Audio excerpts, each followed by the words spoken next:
आप देख रहे हैं जागो इंडिया जागो और मैं हूं आपके साथ भूप सिंह चौधरी।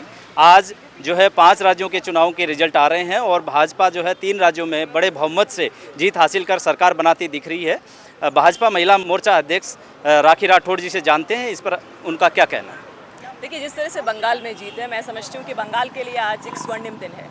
बंग भूमि पर राष्ट्र भावना, राष्ट्र प्रेम की जो एक तरंग आज पैदा हुई है, आप देखिएगा आगे चल के निश्चित तौर पे सोनार बांग्ला का एक सपना जो आदरणीय प्रधानमंत्री जी ने देखा था, जो गृह मंत्री जी हर बार कहा करते थे, वो अब सच होने जा रहा है। भय पर भरोसे की जीत हुई है।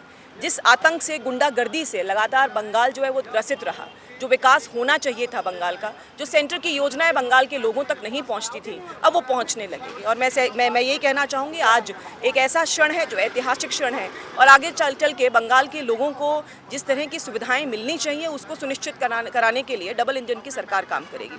मैं आसाम को भी मेंशन करना चाहूँगी। लगातार तीसरी बार किसी राज्य के अंदर लगातार तीसरी बार अगर आपकी सरकार बनती है तो निश्चित तौर पर ये दिखाता है कि आपकी कैसे आपकी जो कहते हैं कि एंटी इनकम्बेंसी को प्रो इनकम्बेंसी में कन्वर्ट करना, ये डिलीवरी की बात है। किस तरह से सरकार जो है वो लगातार अच्छा काम कर रही है और इसीलिए लोगों का सपोर्ट जो है वो हमारे साथ है। मैं सभी कार्यकर्ताओं को बहुत बहुत बधाई दूंगी और साथ ही एक ऐसे नेतृत्व को जिन्होंने लगातार हमको आगे बढ़ने के लिए प्रेरित किया। हर कार्यकर्ता, आदरणीय प्रधानमंत्री जी नरेंद्र मोदी जी और गृह मंत्री अमित शाह जी के इस प्रयासों को, हमारे देश के जो राष्ट्रीय अध्यक्ष नितिन नवीन जी के आने के साथ ही जो खुशखबरी हमारे कार्यकर्ताओं में आई है वो निश्चित तौर पे एक उत्साह का संचार करेगी और आगे आने वाले इलेक्शंस में भी हम बेहतर परफॉर्मेंस करेंगे। हम ये महिला आरक्षण बिल को लेकर के जो विपक्ष ने रोड़ा अटकाया है, इसको लेकर क्या? देखिए, महिला आरक्षण के लिए देखा आपने, जब लोकसभा में उस पर वोटिंग हो रही थी तो ये सारे इंडिया अलायंस वाले एक साथ थे, लेकिन जैसे जैसे राज्यों में चुनाव हुए इन्होंने आपस में एक दूसरे के प्रति जिस तरह के अपशब्दों का प्रयोग किया, राहुल गांधी जाकर के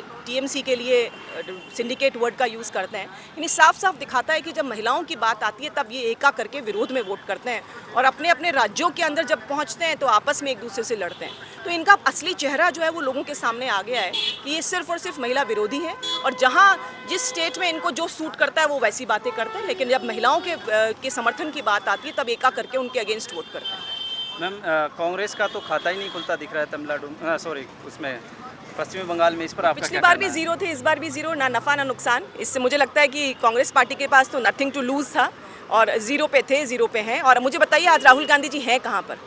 मैं समझती हूँ किसी भी पार्टी में हार जीत चलती रहती है। हम जब काम करते हैं तो कभी हमें सफलता मिलती है, कभी कभी ऐसा होता है कि हमको नुकसान भी होता है, लेकिन फिर भी एक नेतृत्व ऐसा होना चाहिए जो लोगों के बीच में, अपने कार्यकर्ताओं के बीच में खड़ा हो। अगर हार है तो भी कोई बात नहीं, लेकिन मैं पूछना चाहती हूँ राहुल गांधी जी कहाँ हैं?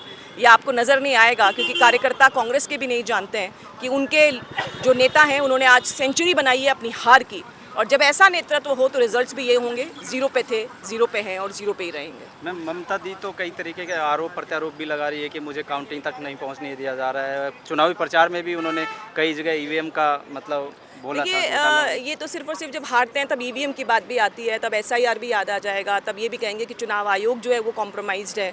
अपनी नहीं देखते हैं कि हमने किस तरह से वहाँ पे भय का वातावरण स्थापित कर रखा था। हम नहीं देखते हैं कि वहाँ पे बंगाल के अंदर जो सेंटर की योजना है उनको लागू नहीं होने दिया गया था। तो अपना काम तो ममता जी देखती नहीं है और ये साफ दिख रहा था। अगर आप भी वहाँ गए और वहाँ के लोकल लोगों से जो हमारे संपर्क हुए, सब ये बदलाव चाहते थे और ये बदलाव है जिसका निश्चित तौर पर हर भारतवासी स्वागत करता है। आप देख रहे थे जागो इंडिया जागो और ये हमारे साथ थे भाजपा महिला मोर्चा अध्यक्ष के राखी राठौड़ जी। इन्होंने जो है पश्चिमी बंगाल, तमिलनाडु, केरल, आसाम और पुडुचेरी में आ रहे रिजल्ट और भाजपा की बड़ी जीत पर जो है अपनी राय व्यक्त की। और आप देखते रहिए ऐसी ही लेटेस्ट और सटीक खबरों के लिए जागो इंडिया जागो। मैं कैमरामैन गणेश यादव के साथ भूप सिंह चौधरी, नमस्कार।